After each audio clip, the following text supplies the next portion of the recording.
Samurai Paint Evo Helmet, mga samurayan. Gumamit ng liha na 400 to 1000 grit in wet sanding kapag stock paint. Kapag repainted naman, gumamit ng 150 grit at sundan ng 400 grit para matanggal ang pintura. Gamit ang paper masking tape, tatakpan natin ang parts ng helmet na hindi kasama sa pipinturahan.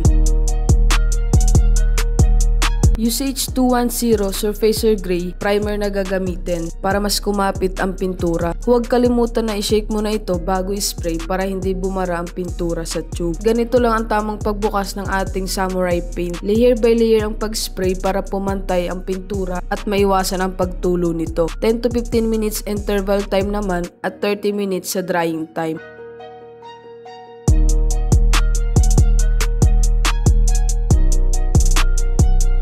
2102 white base color na gagamitin para ma-achieve o lumabas ang tunay na kulay ng ating top color. Ganun pa rin ang ating pag-apply, layer by layer pa rin. Pagkatapos natin mag-print ng logo ng Evo ay gagamit tayo ng cutter at paper masking tape para sa cutout nito. Kailangan tuyong-tuyo ang pintura bago idikit dito ang ating paper masking tape sa helmet. Y137 SC Silver Gray top color na gagamitin at layer by layer pa rin ang ating pag-apply para pumantay ang kulay.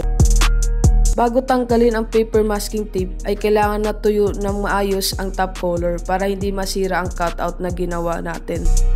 HG77 hologram para magkaroon ng rainbow effects ang ating top color sa helmet.